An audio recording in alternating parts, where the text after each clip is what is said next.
You're not even following a proper epistemology. Now, what are the best practices? Because we already said in the beginning, yes, there are conspiracies. There is a conspiracy. There is a grand conspiracy, and then there are offshoots of that grand conspiracy. So there are smaller, relatively smaller conspiracies taking place. So we've acknowledged that there are there. How do you go about it? How do you get into that? First and foremost, you have to establish a principle. If you don't have principles, any stance you take will always be compromised. So you have to establish a principle. The principle that the scholars established is the principle I will recommend for you. أهمها عقائد ثم الفروع تصوف وآلة بها شروع. Let me repeat that for you. أهمها عقائد ثم الفروع تصوف وآلة بها شروع.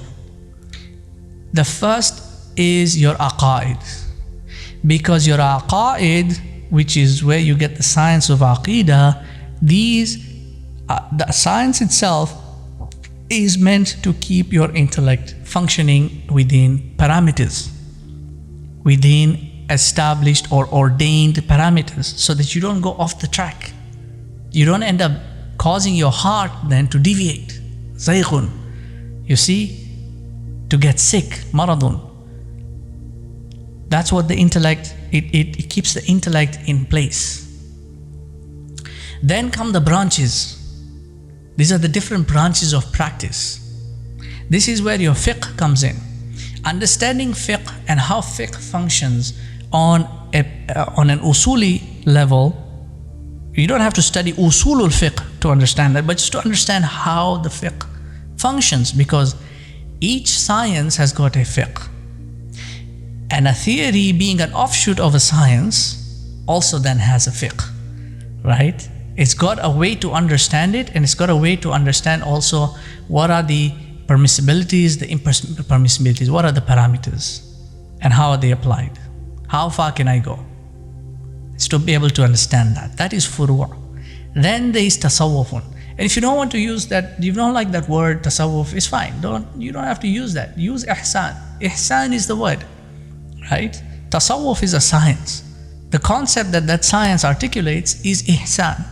In other words, you need to be actively practicing tazkiyatun nafs and then mathharatul qalb, the purification of the soul and then the heart. You see, you have to be practicing that. وَآلَةٌ بِهَا شُرُوعٌ. Then you need to take an instrument and begin a journey. And that instrument, the first instrument, is language. If you do not take language, or if you don't have an understanding in language, then there's a problem. There is a huge problem, because everything else that you try to study is always going to turn out to be false. Mastery of language, grammar, rhetoric, logic, because the theories themselves are formulated in language. And so mastery of this is paramount to distinguish truth from lie, because you need to be able to do this firaq. You're getting all this ton of information coming in. How do you know what is valid and what is invalid? How do you filter that out? You can't just go on belief. I believe this to be true, I believe that to be true. You can't. That's false. That's false epistemology. You need to be able to do firaq, and you use language for that. Because language, the mastery of language enables discernment. You're able to discern more, because that's what language does. If you look at the word Araba, in its original meaning meant language. It didn't actually mean the race of the people. That is like a secondary meaning that came after. But the original word itself, Araba, meant language. And if you look, Araba is related to Abara. You switch the ba and the ra, you get Abara. It's the same triliteral root, the same three-letter roots, right? They have interrelated meanings. So Abara means to cross over. A ma'bara is a place of crossing. One of the sayings of Nabi Isa, I've used this many times, is ad-dunya ma'baratun fa'biruha wa la ta'miruha. The world is a bridge, so cross over it, don't build on it. Language enables you to cross over, because once you grasp a thing from a word, then you have an understanding of what that is. So you've crossed over from the outward of it to its essence. That's abstraction. That's what language allows you to do. It enables you to discern. One of the poets said, إِنَّمَا الْكَوْنُ مَعَانِي قَائِمَةٌ بِالصُّوَرِ كُلُّ مَنْ يُدْرِكُ هَذَا كَانَ مِنْ أَهْلِ الْعِبْرِ. The world is meaning erected as form. There is meaning on the inside. The form is what's externally seen. Whoever understands this is from the people of discernment. It's the same word, ibra. So language enables discernment. Then you have grammar. Grammar enables intellection, because grammar is the structure of language. If you want the analogy of the human body, the body is language. Grammar is the bones. Right? Grammar is the bones. It's the structure. Each piece has got its placement to understand, okay, if it's here, then it relates to it like that, and then that connects to this one. That's what grammar enables you to do. That's how you're able to know something, if an action was performed in the past or in the present, or it will be performed based on the grammar. You understand? When you look at the conjugation of the verb, that's the grammar. When you understand what a conjunction is and how it has been used, whether the comma, you see, like you have the Oxford comma, right? When you have like three items, and then you need a conjugation. So if I say, for example, he is tall, smart, and handsome. So he is tall, comma, smart, comma, and handsome, right? That's the Oxford comma after the second term. Now that can cause problems. There was a case I read about it happened in the US. I don't remember how far ago. I think it was in the state of Illinois, or I don't remember. It was a huge case, like it was a corporate case, and there were billions at stake. It had to do something to do with salaries and pension funds and all that. And one of the contracts, and they lost the case because of a comma. Because of that Oxford comma was eliminated when the contract was being drafted. So you see, like the person who drafted the contract, the lawyers in this case, they should have been smart enough to understand that basic piece of grammar, because that comma because if you remove that comma, then it doesn't separate the two items, it puts them together. So like I said, he is tall, smart, and handsome. So if I want to give him three qualities, I will put a comma after the second word, smart. But if I want to give him only two qualities, then I will not remove that comma, and I'll say he's tall, smart, and handsome. Two qualities, smart and handsome, being together. You see, that caused them to lose the case because it got eliminated. Anyway, but that's what the grammar enables now, intellection. It enables you to understand the structure of something. And when something is grammatically sound, then it is intelligible. When you make grammatical mistakes, then it becomes unintelligible. You can't understand what the person is saying. And many of these theories, by the way, you'll find grammatical mistakes, left, right, and center. Even the language understanding. I mean, many of the terms that many of these conspiracy theories use, these are invented words. I quoted this ayah last week also. Allah subhanahu wa ta'ala said, "In hiya illa asma'un sammaytumuha." These are just words that you've made up. You just made up these words. They don't mean anything. And yes, they're related to, in the context of the ayah, you will see that they're related to, Uzza and Lat and Manat. But these are not the gods of today. The gods of today are all these things. Ideologies, theories, concepts, abstracts. This is where people are fixated on. And much of it is just invented, it's just made up. Then you've got rhetoric. Rhetoric is like all the organs and the muscles and the veins and basically what keeps everything flowing inside and functioning. That's what rhetoric is. Rhetoric enables detection. If you understand rhetoric, you know which piece is functioning, like in a sentence, you know which piece which word is functioning how. So in a theory now, you know which piece has been, how has it been given, how has it been presented, right? Now, because like we said, conspiracy theories deal with the political landscape, and politics and political speech largely employs rhetoric. It's all being delivered with this persuasion and this sophistry and this passion. So if you want to understand that, you need to understand how rhetoric works. Because a lot of people now start doing these conspiracy theories and they start looking at all these different politicians speaking and the things they say, and then just conclude the wrong conclusions. You know, it's like that text message that I spoke about, right? This is what it says, but that's not what the person meant. And you end up drawing the wrong conclusions from that. And then you've got logic. Now logic is like the nervous system.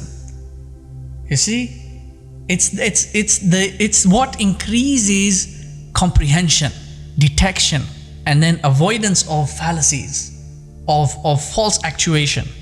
Because that's what the nervous system does. It senses and actuates. You've got the sensory and then you've got the actuatory, or the actuation, based on input of signal, computation via the brain, and then output.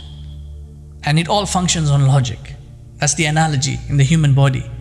Likewise, that's how logic functions. It increases comprehension, detection of fallacy, detection of lie, and then avoidance of fallacy while you are articulating, avoiding lying. And then, most importantly now, when it comes to the theories, is the formulation of reasonable arguments. The formulation of reasonable arguments. Anyone who has studied logic, looks at any of these conspiracy theories, will put a big X. Riddled with fallacies, disconnected syllogisms. The premises are all over the place. Prepositions are not even used properly. And that's the basic piece, by the way. Before even language, grammar, rhetoric, logic is basic. Because the mind functions on logic. Even at an early age, even a child will apply logic. It's inherent, it's innate in the human being. It's how the brain functions, and the intellect uses the brain as an instrument. So it is already there. And so before even the child learns language, and then learns grammar, and then learns more of the language, going into now rhetoric and so on, logic is foundational. And this is why I said, you look at any of these theories, first sentence, second sentence, logically not sound, the whole thing is thrown out. Because if it can't pass that test, it cannot pass any other test, no matter how many facts you put in there. No matter how many facts you've got in there, wherever you pulled those sources from, it's just wrong. It's just incorrect. It's inaccurate. It cannot be relied upon. Imam al-Ghazali said, this is now speaking as far as the sciences are concerned, he said that anyone who has not studied logic, that person's knowledge cannot be trusted for authenticity. That's the mark. Regardless of how much information they might have. It's not about how, like we said, it's knowledge is not about how many things you know. It's about how well you understand it and you articulate it. Ar-Rahman allama al-Quran khalaqa al-insan allamahu al-bayan. He taught man articulation. It's about grasping, understanding, and then articulation. If you can't do that, regardless of how much information you have, it's useless. You're like a donkey with books on your back. You're just carrying a burden on yourself. Because it's not doing anything, it's not helping you reach the ultimate objective of knowing Allah subhanahu wa ta'ala. That's the only reason you are here. You weren't sent into this world to investigate the Illuminati. Get your head straight. Set your priorities right. You were not sent into this world to investigate the Freemasons and to find out whether or not they are doing cloud seeding, or whether the earth is flat or round or square. That's not why you were sent here. Get your priorities straight. Following that, now grounding in because in Islam, if you're a Muslim, first of all, you have to acknowledge this. In Islam, the knowledges are not based on like arts and sciences and all these things. They're not ranked like that. In Islam, you have got sciences that are fard ayn, and then sciences that are fard kifaya. If you've not done your fard ayn, you've got no business doing fard kifaya. Now, fard kifaya also has got levels. Praiseworthy, going down into blameworthy. Of great benefit, going down into of less benefit. Then you've got sciences that are shells, and then sciences that are pearls, that go deeper inside the shell, right? You need to have established, like we said, that was the first principle, hamuha aqaidun thumal furu'. You have to have established that. Before then, you take an instrument and start moving in now. And the first instrument should be language. If you don't have mastery of language, don't, because you're going to make a mess of things. You're going to make a mess of things. Then comes now, after language, is a grounding in the sciences. As a logical principle, you cannot go into the unknown if you have not established the known, right? The principle here is now, min al-ma'loom ila al-majhul, from the known into the unknown. You're trying to go into the unknown. Conspiracy theories are dealing, especially when it comes now to the Muslim Ummah, we try to merge the two. We try to merge the signs of the hour with the theories that are relevant or prevalent. Not relevant, more prevalent. Trying to merge the two together. But you are dealing with entities here, as far as the signs are concerned, that are largely metaphysical in nature. They cannot be seen. They are not tangible. They are not material. They haven't yet fully transpired. They're still transpiring. They may be in the process of transpiring, but they haven't yet fully transpired. And until they haven't fully transpired, they're still part of the unseen. And that which is not tangible, cannot be interacted with, cannot be seen, you cannot prove that using empirical proofs. And this is why your theory cannot be proven without reasonable doubt. It's an empty theory. You understand? Now, this is why you need to establish yourself in the sciences, because the sciences give you a grounding of what is known before you can then venture out into the unknown. The sciences are what give you a grounding of the known. You have people commenting on medicine, and I'll be frank with you, there is a grand conspiracy behind that. I'm not going to deny that. Not going to deny there is a grand conspiracy behind that. But you got people who are starting to talk about medicine and have got no grounding in medicine. No background knowledge, nothing. You can't make that assumption to say whether it's right for you or wrong for you, or it will kill you, or it will do this to you, or it will do that to you. You don't know. You don't know. You're assuming. You're making a speculation on that. Maybe it's true, maybe. But you cannot speak on something if you don't have knowledge on it, to end up then drawing a conclusion that could be detrimental. You see, one of the things you have to understand. I mean, it's a very broad topic, but this is something that I would speak about in the science of eschatology. One of the things about fitna is that you cannot ratify a fitna while the fitna is ongoing. You cannot make a conclusion while it's happening, because you don't know what the possible outcomes are yet, which direction it's going to set on. You see, while the whole COVID thing was going on, the whole circus taking place, it was a fitna. And you start drawing conclusions while the fitna is still happening, you're going to make mistakes. And many people made mistakes, made big blunders that were costly. That costed them, yes, it costed. Many people got, their lives were at stake. You have to tread with care. When there is a fitna taking place, you have to tread with care. You have to take cautionary steps as you go along. Identify each and every pivotal point in there. If you rush the process, try to conclude because you think you're going to get a trophy or a certificate for the prediction you made, people on YouTube are going to clap and give you emojis and likes. If that's what you're doing it for, and then you rush to make a prediction so that everyone can then say, oh, you are right, you called it. Then you're going to make you're going to make a mistake, and that mistake is going to cost many people. You see, you can never do that. Never try to analyze a fitna while the fitna is taking place. You need to allow time to pass until you have got substantial enough data to compile, to first of all to be able to filter and verify. Then you can start putting a theory together.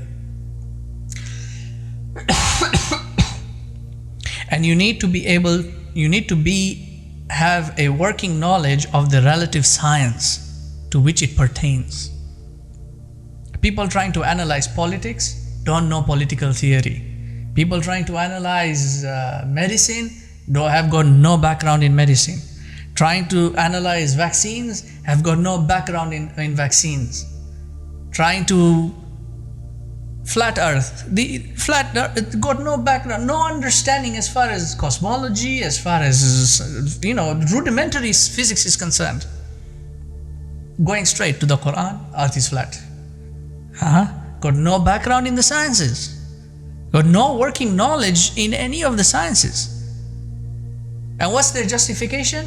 Oh, it's all been fabricated, it's all a lie, it's all, history has been changed, it's all this, it's all that, where are you coming up with by the way, each and every one of those claims you make, you have to prove. Because the Prophet ﷺ said, the burden of proof is on the one making the claim. Bring your proof if what you say is true. Each and every claim you make, you have to prove it. Prove that this is a lie. Prove that this is like this. Prove that this is like that. And fine, if you don't want to follow the secular sciences, that's okay. Go and study the Islamic sciences. If you think you have the ability to study those, because all those books, they're all written in Arabic, in classical Arabic, which none of you can read. Forget understanding the literature, forget understanding sarf and nahu, forget understanding the rhetoric, forget understanding in how the language has been articulated. You've got no background in any of those, and then you want to make your claims.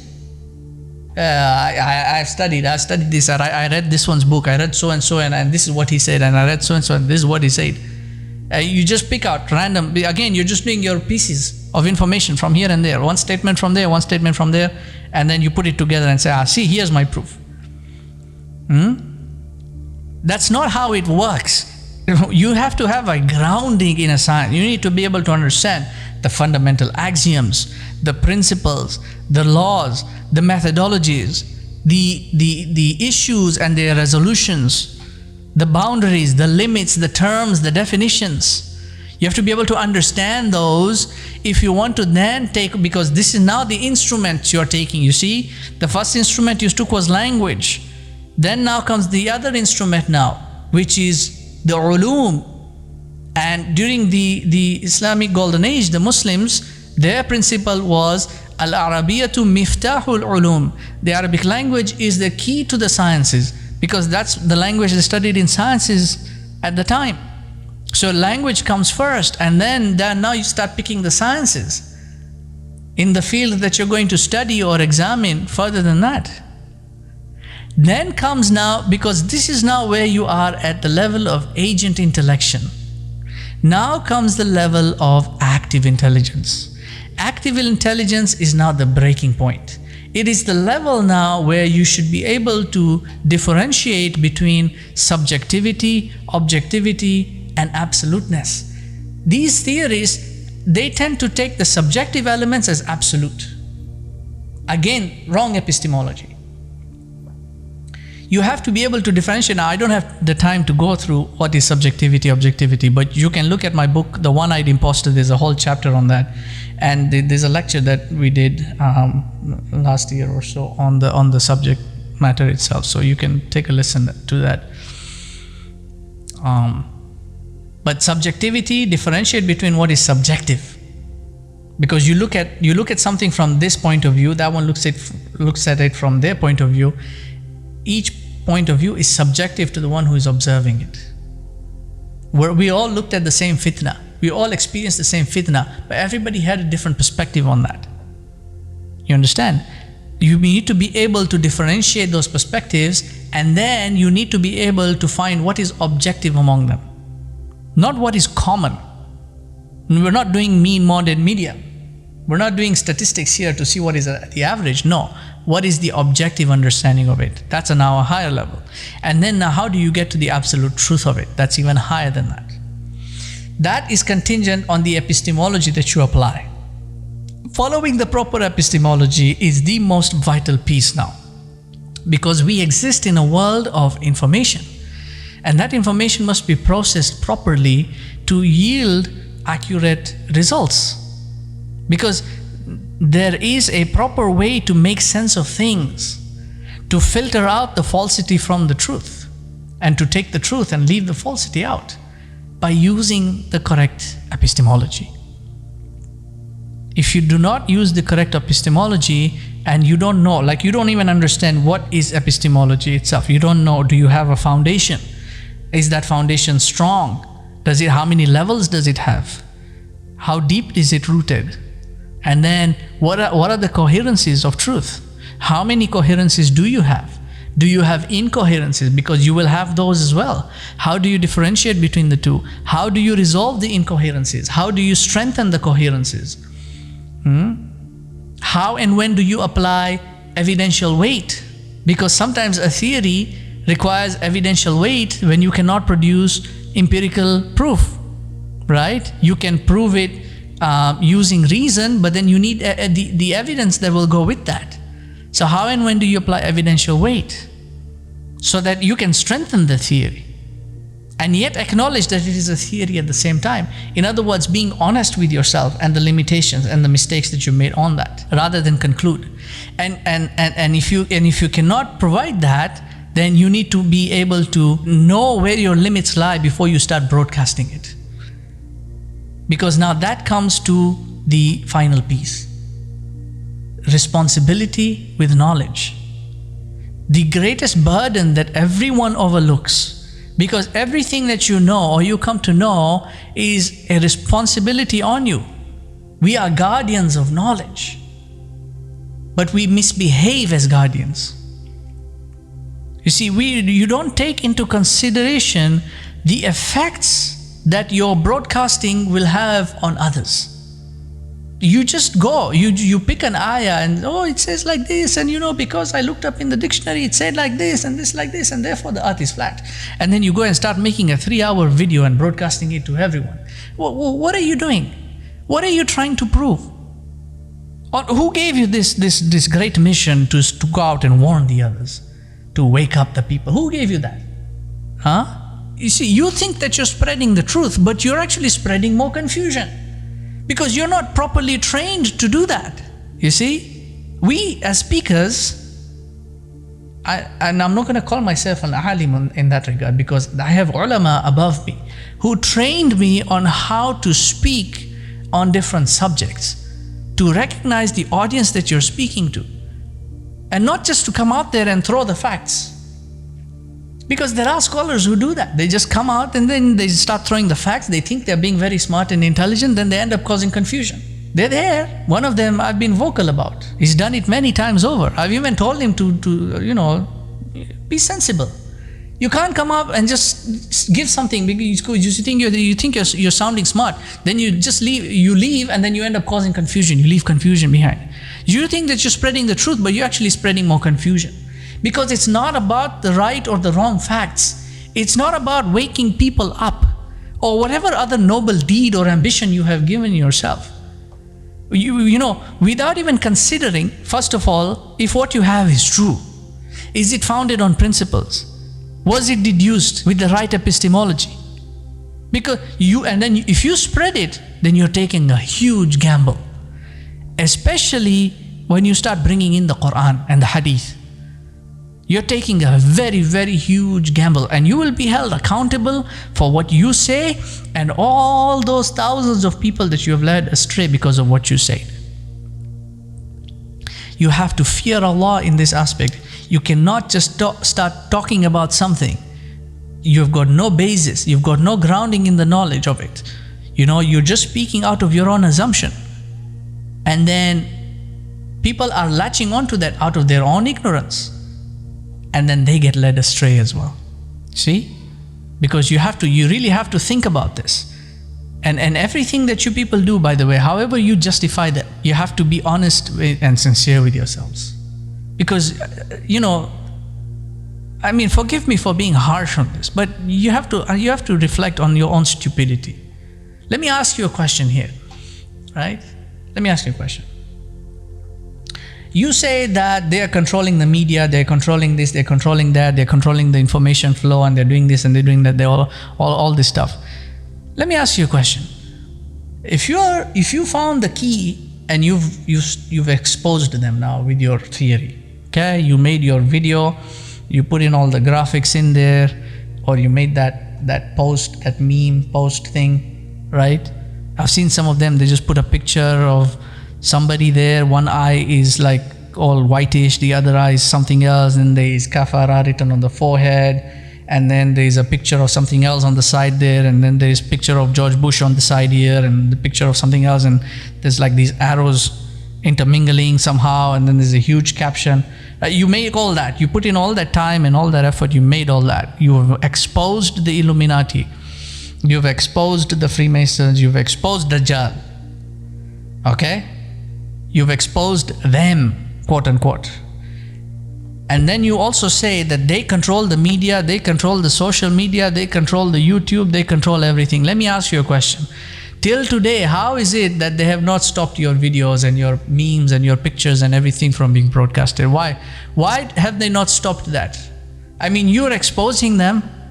That's the first thing they would go for, isn't it? Isn't that right? Huh? How is it that the FBI hasn't knocked on your door yet? Or the CIA hasn't yet followed up on that to catch up on you? I mean, if you're exposing them, if this whole truth has come out, you've exposed them, they should have caught up with you by now, isn't it? Why haven't they caught up with that?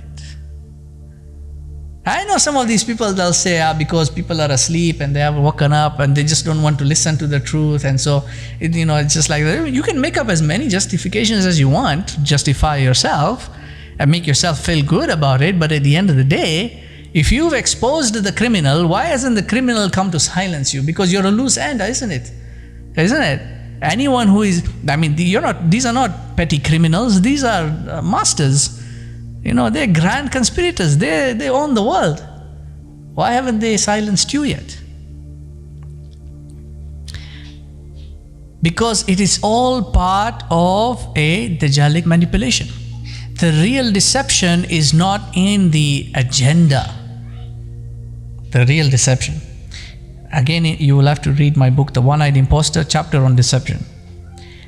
You see, because you've got the agenda, right? You've got the conspirators are there, they've got an ideology, they've got an agenda that they want to implement. How do they implement it? They can't implement it in the open, it's going to have opposition. So you implement it via deception. You try other means and other routes. How is that agenda being implemented? The real deception here now in this case is not in the agenda, although the agenda itself is deceptive, but the real deception is in occupying you with something other than the agenda, is to give you a different occupation, is to keep you hooked up on something else while the agenda is taking place. If they are allowing your conspiracies to carry on, then that is a clear sign that they are not concerned about your theories. Your theories are actually contributing to their agenda rather than opposing them. In other words, the more theories you come up with, the more videos you spend your time making, and the more videos you spend your time watching and doing all these things, your quote-unquote your research, right? This amount of research that you did, right? Population 1, consensus yourself, this research that you have performed by looking up YouTube videos. The more time you spend doing that, the more you contribute to that agenda. Because the deception is not in the agenda, the deception is in keeping you occupied on other than the agenda. And the agenda itself is to rob you of your intellectual and spiritual prowess. That is the agenda. And because the only way you attain your intellectual and spiritual prowess is to engage with the Holy Quran, with your religion, and your purpose of existing in this world. Why have you come into this world? If you're not focused on that purpose, and you're focused on anything else, then that is a direct contribution to that agenda. Until and unless you pull yourself out of that, then and only then will you be able to focus on your real purpose. Your purpose was not sent in to investigate the Illuminati, like I said. Well, you are not sent here to investigate the Freemasons. You are sent here to perfect yourself, to prepare yourself for an afterlife. And you've got limited time. And if you're directing all your time and energy and your effort into all these trivial matters, because they are trivial, they're all petty, and like I said, they're all these semantics. They keep shifting, they keep changing, they keep moving about. If one thing is done, another one takes its place, and then another one takes its place. And I wouldn't be surprised if many of these theories are actually introduced by them, by the conspirators themselves. Just brought in and keep moving. The more conspiracies that are out there keeps the whole thing shrouded from the real agenda. And the real agenda is to keep you occupied in this dunyavi aspect. Not to think about your akhirah. And thinking about your akhirah does not mean going into the Quran and then proving that the earth was flat, or going into the Quran and proving such and such is like that, or going in the Quran and proving this and this and that the other. That's not thinking about akhirah. That's not working for the akhirah. That's not drawing closer to Allah subhanahu wa ta'ala. Drawing closer to Allah subhanahu wa ta'ala is to embody the prophetic character. It is to put yourself on that path. If that is not your journey, then you are off the path. It's plain and simple as that. If you are not following the footsteps of the Prophet sallallahu alaihi wasallam, then you're not on Siratul Mustaqim. Now you can justify it however you want to justify it, but that's the stipulation. Recognize the fallacies of what you are doing, because that's the only way you will be able to see your fault and be sincere and honest about that fault. Otherwise, it is going to get more and more complex within you, and then cause permanent psychological damage, from which is very difficult to then pull back. Identify these small things, these pointers, like invention of terms, right? Just coming up with all these terms. Flat earther, globe turner, what's the other one? Pizzagate. I don't know, there's so many others. Identify these terms, because these terms are the ones that then they open up now different doors. You see, words are like portals. Remember, word takes you from one state into another state. Abara, araba fayu'abbiru. The language, it transforms you and takes you into a different state. Then recognize the symbolism, because the intellect loves symbols. Every new symbol that the intellect sees, it latches onto it. It's in nature to interpret symbols. And the more symbols that are generated, the more complex it becomes. You see, if you've got simple symbols like a, right? Then you've got ba, ka, right? You've got all these are phonemes. These are symbols. And then the more you put them together in different configurations, the more complex it becomes, until you've got a complex mechanism. So a theory in that respect is like a language by itself, and it's got its own symbols. And the more symbols that are added into it, the more complex it becomes. And the more complex it becomes, the more the intellect excites, because it's got something to do. The intellect is not like being idle. You see? So it gets something to do and it becomes activated in that sense. And I'm not talking about activation in terms of now agent intellection into active intelligence. No, I'm not talking about that. It just becomes it becomes hyperactive now. It's functioning on its own whatever. And this is where now, if the aqaid are not in place, then the symbols can take the intellect in any route. And you see, you will delude yourself into thinking that because there is a link, then you're on the right path. So long as this links to that one, then links to the next one, links to the next one, and the link keeps on going, you think you're on the right path because there is a linking. You see, the intellect assumes soundness as long as there is a link. When there is no link, the intellect gets agitated, because the link needs to be filled for the intellect to proceed. There's a gap that needs to be bridged. You see? So the more symbols are added in, these are the things you need to watch out for. The terms that are introduced, and then the symbols that are added. Newer and newer symbol. I'm not really talking about the symbol like one eye symbol, and then the owl symbol, and this symbol. I'm not talking about those symbols only. I'm talking about everything that is in there. The whole entire theory is a package of symbols. All the words and terms and all these things, everything is in there. You see, the more symbols are added, the more components are added into the theory, the more complex it becomes, the more you get hooked. And lastly, the fallacious etymology of words. Going back now to the reason why you need to learn language. Because you understand, after learning language, or from understanding language, you understand morphology, you understand etymology, you understand how words are derived, how they're formed. A majority of conspiracy theories are reliant on the twisting and manipulation of words. You know, somebody sent me and told me that COVID, right, COVID, if you flip it, you get DIVOC.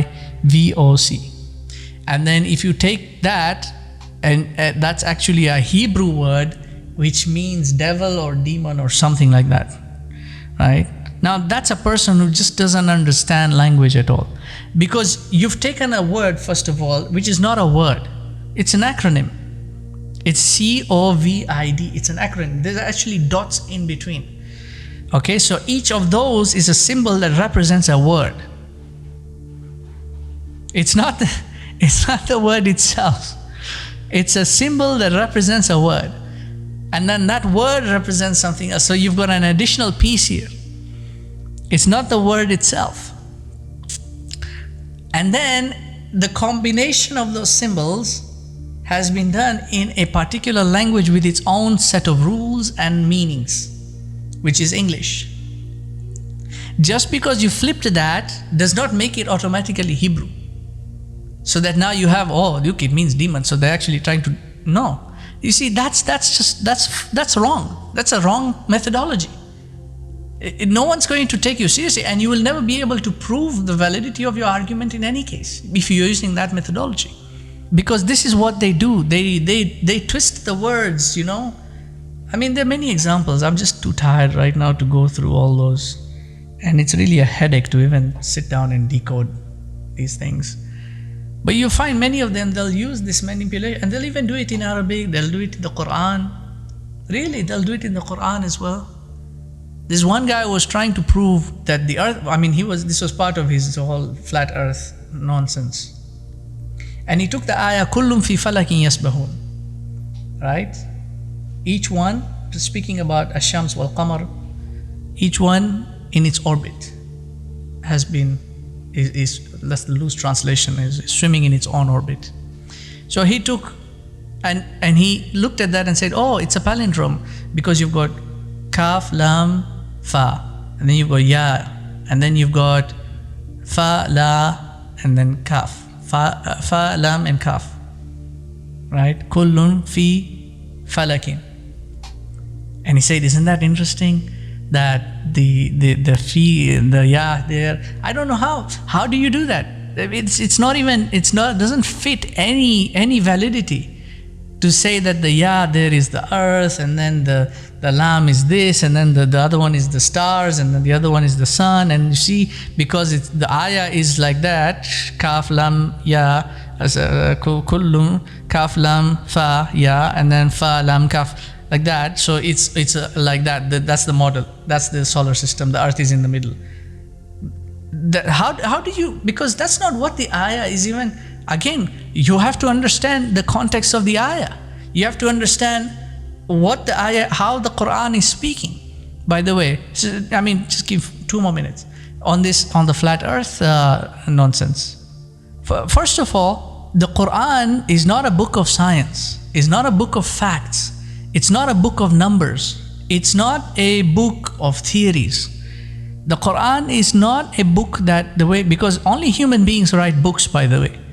And the way we compile books is not the way Allah subhanahu wa ta'ala has compiled His book. We cannot use our standard to project what the Quran is like. That's a mistake that we always do. We project our understanding on the Quran.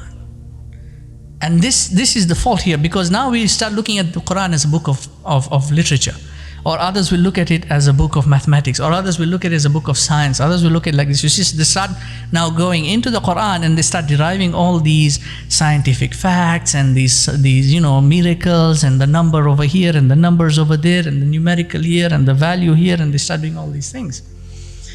The Quran is none of that, although it contains all of it. Because all of human knowledge is derived from divine knowledge. It's not derived from our own concoction. We give it our own structures and everything and categories and everything, but it's not derived from our own knowledge. It's derived from divine knowledge. So all of that, in terms of its essential knowledge, is contained in the Quran. It's there. How the baby is born, how the embryo is formed, it's there. Doesn't make the Quran a book of biology or medicine. You understand?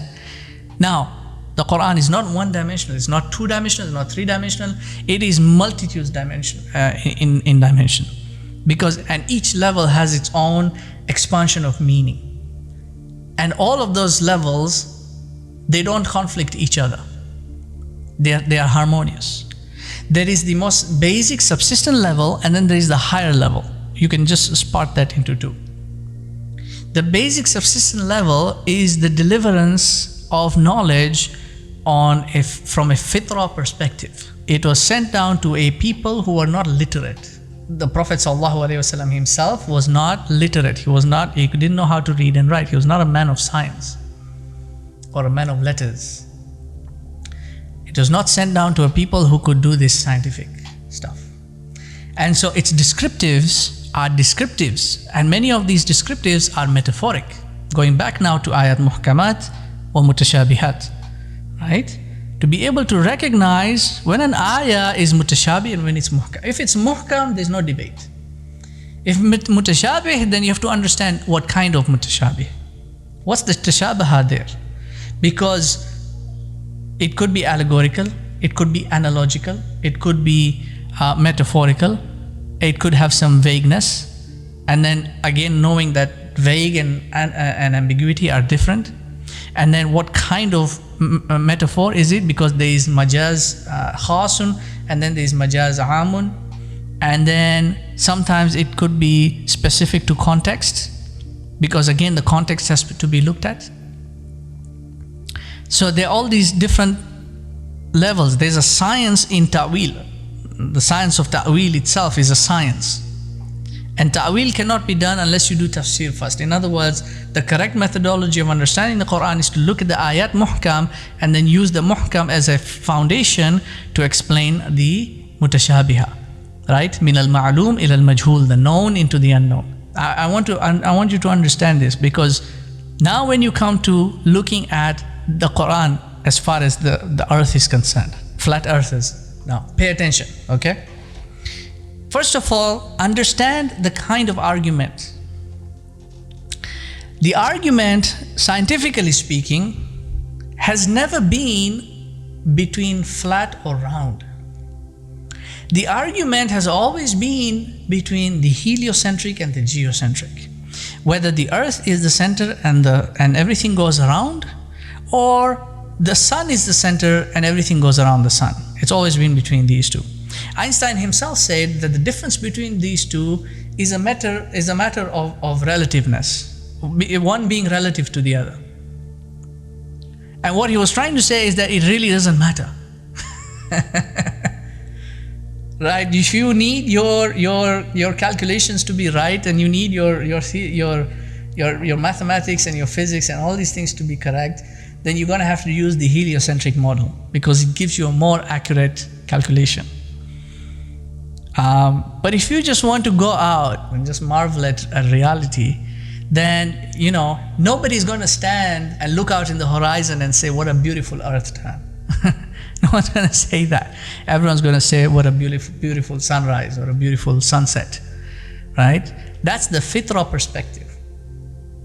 It's the fitrah perspective. Why does the Quran give you the fitrah perspective and not the reasonable or the scientific perspective? Because the scientific perspective is for you to discern. It's not for Allah to discern it for you. And this is why he says, إِنَّا أَنزَلْنَاهُ قُرْآنًا عَرَبِيًّا لَعَلَّكُمْ تَعْقِلُونَ. So that you can intellect, so that you can reason. It's not for him to do the thinking for you. What's the point then? Why did the Prophet ﷺ not interpret much of the Quran? Because if he had done the interpretation, in other words, he had done the thinking, then we would not be able to do the thinking ourselves. You see? So the aspect of reason now has to be applied by the human being. But the perspective of fitrah is not something that you will hide under the carpet either. But the limitations of the fitrah perspective, which is reliant on the sensoria, has to be recognized. The sensoria is the first. It is the outward. Then there is the imaginative faculty, which is divided into two. There is the formulation of crude shapes, and then there is the polishing of those shapes. And then comes the rational faculty. Then from the rational faculty now, you now go into the spiritual faculty. Then from there is now where you experience the prophetic spirit, what the prophets understood. That's the higher level of intellection now. The perspective that you're looking at when you look at all these ayat is the Quran speaking from a fitrah perspective. When you are standing on the earth, you will see it dahaha. It has been leveled out. You will see it bisatan. You will see it mihada. You will see the earth sutihat. All these terms that they use to justify the earth is flat, the earth is flat, the earth is flat. No, it is from the fitrah perspective. Just as when Dhul Qarnayn went to the extreme, to the western part of his journey, he found the sun setting in a murky pond. He found it. It was from his nazar, from his perspective. That's the fitrah perspective. That's the language of the Quran. It starts at that level, then it builds up from there. The higher levels then come in. Then you have to understand the difference between shape and form. Shape is a two-dimensional object. That's a shape. If I take a piece of paper and I draw 4 lines and link them together at 90 degrees, that's a shape, and I call that shape a square. That's a shape. Form is 3-dimensional. A sphere is a form. Flat is neither shape nor form. Flat is a quality that lacks depth or 3-dimensional structure. So remember when I said the first line only? As soon as you, like the first line, if it doesn't meet the logical standard, the entire thing is thrown out. So when you say flat earth, based on that alone, those 2 words, there's an X. Because flat is not a shape or a form. Yet your argument is based on the form and the shape. Your entire theory is to propagate the shape and the form of the planet. But the term itself is neither a shape nor a form. It is a quality by its descriptive that lacks depth or 3-dimensional structure. So now you ask the question, is the earth 2-dimensional? Because if you say that it is a flat disk, what you're saying essentially is that it is 2-dimensional. And that you are a 3-dimensional entity standing on a 2-dimensional plane. That's essentially what you're saying. It doesn't have height, it doesn't have depth. You're on a 2-dimensional plane. That's what you're saying. Your entire theory is arguing for the shape. Meanwhile, the Quran is not speaking about the shape. If you look at all those ayat that you compile, and there are many, if you look at all those ayat, the Quran is not speaking about the shape. It is speaking about the form in a qualitative manner. It is giving you a qualitative descriptive of the form. It has been spread out. The mountains have been placed as pegs. It has been like the way you would spread out like a bedspread, right? It has been leveled out for you so that you can cultivate on it from a fitrah perspective. so that you can build on it. You can climb up. It's not too high that you can't go up. It's not too deep that you can't go. It's not too ruggedy. It's not razor sharp and bouncy all over the place. It has been leveled for you so that you can cultivate on it. If you look at any celestial body, the shape is round. So what is its form? Is its form flat? Flat is not a form. Neither is it a shape. It is just a quality. Number 3. So that was number 2. Number 1, understand the argument. The argument is whether it is heliocentric or geocentric. In either case, we're still talking about a spherical shape. Number 2, the difference between shape and form itself. Sphere is a form. Flat is not a form, it is not a shape. Number 3 now, the descriptives. If you look at the descriptives, again, this is what I was explaining. The language of the Quran begins at the subsistent level, which is the fitrah perspective. The higher levels are embedded in the ayah. They have to be drawn out. This is what now, the tafsir, the mufassir is the one who journeys into the Quran and then comes out with the jewels and the pearls. That's why you have like Imam al-Ghazali's kitab, Jawahir al-Quran, right? The jewels and the pearls of the Quran. He's the one who dives in. He's the mufassir now. He comes out. You see, these have to be abstracted. They have to be derived. The deeper levels.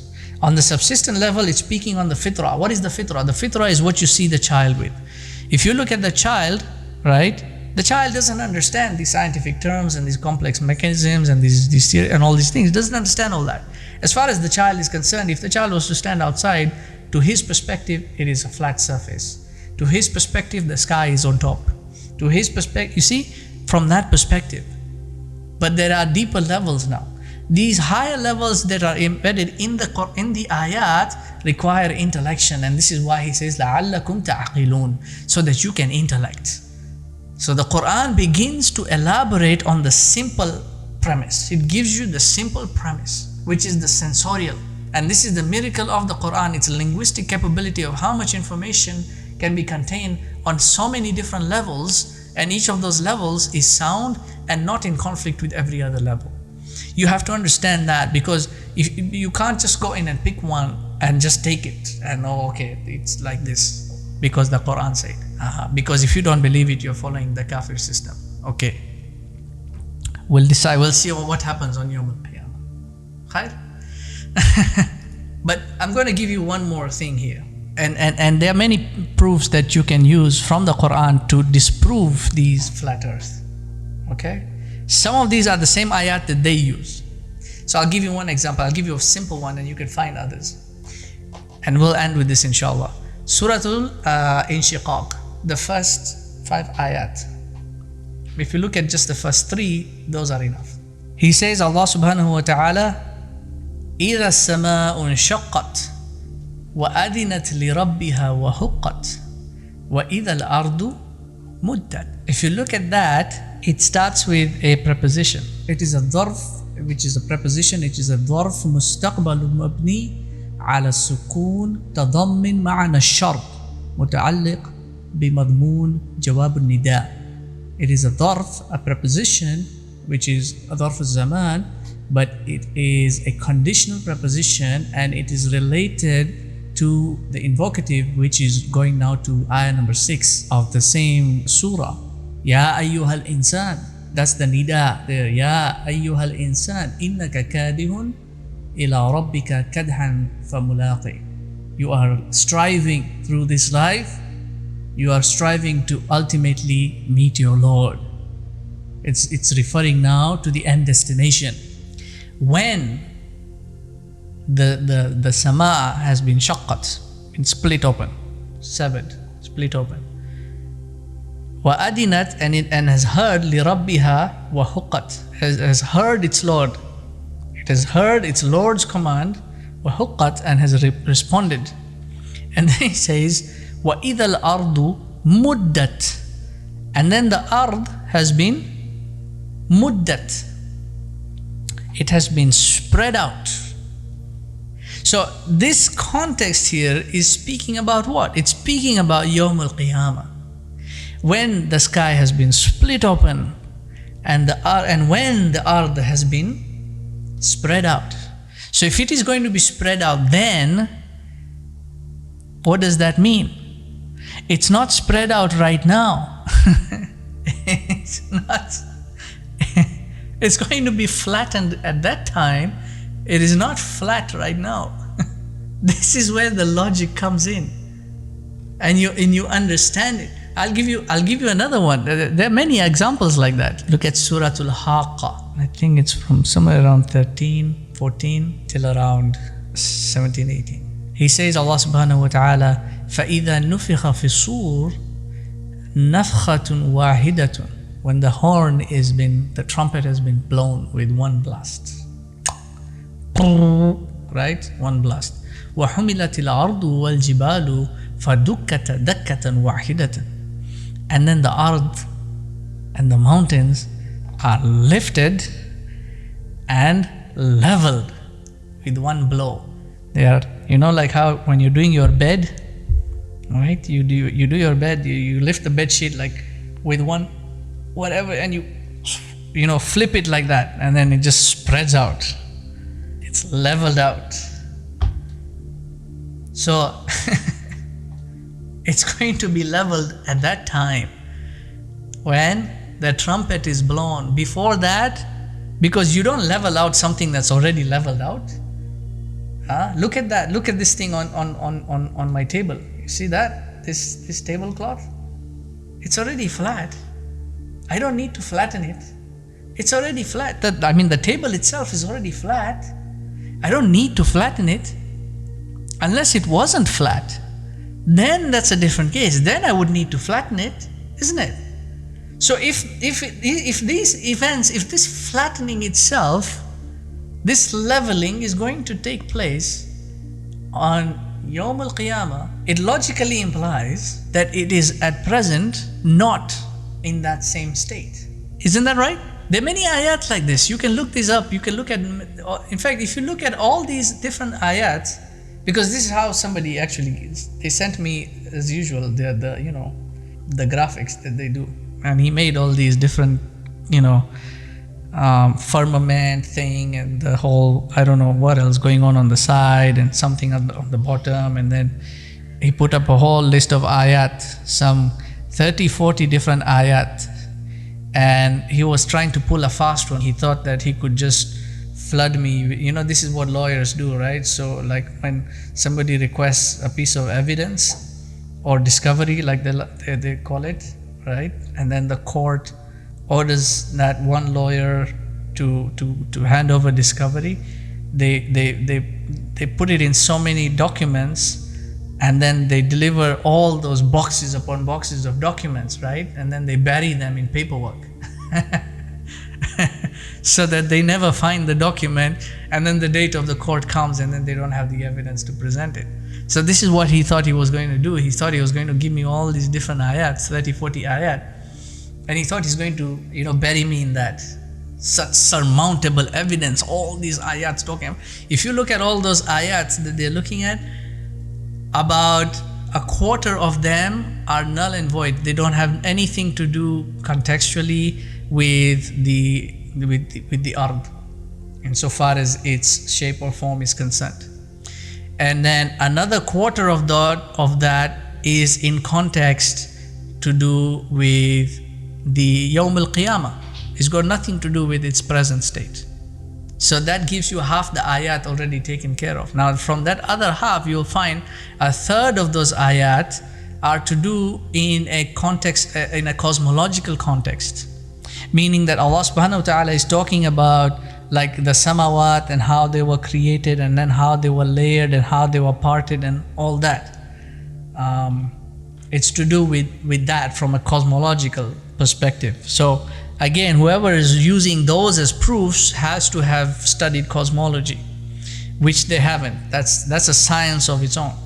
So that leaves you with just about a very small percentage from that whole thing. Like you've already got, more than 70% of your quote-unquote proof is not actually proof. You just took it because it sounded like, and you thought that you could get away with it. But then now you've got this small percentage, this 35% of ayat now you've presented. If you look at these ayat, they are all descriptive. Going back to that earlier point that I said, the Quran is speaking from a fitrah perspective and is giving you descriptives. It's not giving you scientific fact. If you actually sit down to study them now, you'll actually find that the conclusion you will draw from that is not going to be flat. That's a guarantee. And this is why you will find many of our ulama, those who actually studied these ayat, explained them in that way.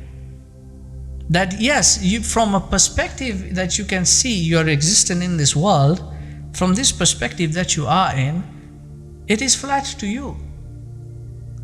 You see, it is flat to you. If I go outside, and here's another thing that these people like to use as proof, is, oh, I can just look in the horizon and I don't see curvature. Well, you're using your senses and you're placing the entire burden of proof on how well your senses can function. And yet your senses are just the first gateway. There's still other gateways that it has to go through, which you're not going through. You're jumping all that and then you're establishing it as truth. Now you can do that if you want, that's fine, do it if you want, but don't bring the Quran into it. This is my point. My point of all this was not to debate and whether to conclude this or that.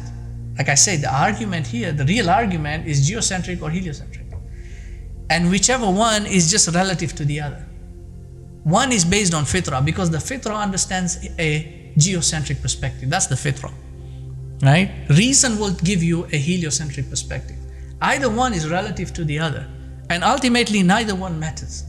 As far as your purpose in this world, astaghfirullah, as far as your purpose in this world is concerned, neither one of these matter.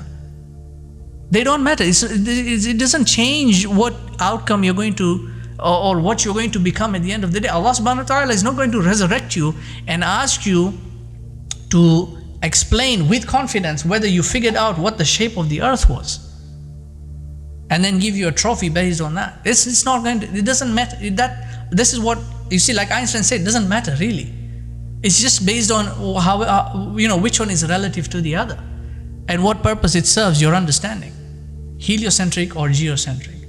That has always been the argument from the very beginning. It's never been about whether it's flat or round, because that does not even matter at all. You go out and you look on the horizon, maybe you can't see that far ahead to discern that there is a curve. Maybe your sight is limited. Maybe there's this, whatever, there are so many factors that can come into it, but you can't rely on your senses to give you a final conclusion. If you want to do that, that's fine, go ahead and do it. Delude yourself insofar as that is concerned. My point of all this was to say, don't bring the Quran into it. Don't do that. Don't bring the Quran to support your claim, because that's the wrong epistemology to begin with. You came to the Quran to validate your own whims, rather than allow the Quran to teach you what it wants to teach you. And you say, oh no, I'm coming straight to the Quran. I'm coming straight to yeah, you're coming straight to the Quran by bypassing everything. And you're coming straight to the Quran. It's like, the guy who comes running, walking, striding across the whole hallway, everybody's watching, comes and knocks on the boss's door, and I want like this and like this, and starts making his demands. That's what you're doing with the Quran. You're coming in with an agenda. Leave that at the door. Allow the Quran to guide you. And for that to work, you have to establish yourself with the right knowledge. There's certain things you need to know before you open the Quran and interpret it for yourself. If you don't have those knowledges, then you are reliant, or you have to be reliant on those who have those knowledges. The Quran itself guides you on the matter. Ask those who know if you do not know. So don't try to take chances by yourself like that and then start making a mess of everything, thinking that you are on a path of enlightenment. You're not on a path of enlightenment. You're going further and further away from the truth. And the test of that is the more semantics and the more particulars that you surround yourself with, the further deeper you go, the further away you are from the light. You need to come out into the clarity where you understand the universals, you understand the concepts. Once you grasp those, that's enough. Focus your entirety on what path you are supposed to take as far as your religion is concerned and as far as your purpose and existence in this world is concerned. Your purpose, Allah subhanahu wa ta'ala, like I said, did not send you here to expose the Illuminati. Let them do what they're doing. Allah will deal with them. You do what you're supposed to do. He didn't send you here to fight the Freemasons. Allah will deal with them. You do what you're supposed to do. Do what you're supposed to do. Do what He created you to do. Focus your efforts on that. Knowledge about whether the eye is representing this and the pyramid has this levels and this and this and this, all that knowledge, that's all semantic knowledge. It's just information. You're not going to be raised and given a trophy for that on Yawm al-Qiyamah. You have to think about that, because that's what the purpose is. That's the end game as far as you're concerned. You're here to prepare for that. And so you need to keep that objective in mind. And just leave all these things aside. The Prophet ﷺ said, "Min husni islamil mar'i tarkuhu ma la ya'ni." From the beauty of one's submission to Allah subhanahu wa ta'ala is to leave that which does not concern Him. These things do not concern you. The conspirators do not concern you. Get whatever information you need from that and move on. Let Allah subhanahu wa ta'ala deal with the rest. I'm going to end here. وآخر دعوانا أن الحمد لله رب العالمين سبحانك وبحمدك نشهد أن لا إله إلا أنت نستغفرك ونتوب إليك ربنا تقبل منا إنك أنت السميع العليم وتب علينا يا مولانا إنك أنت التواب الرحيم برحمتك يا أرحم الراحمين. بارك الله فيكم والسلام عليكم ورحمة الله وبركاته. جزاكم الله خيرا والحمد لله. السلام عليكم ورحمة الله.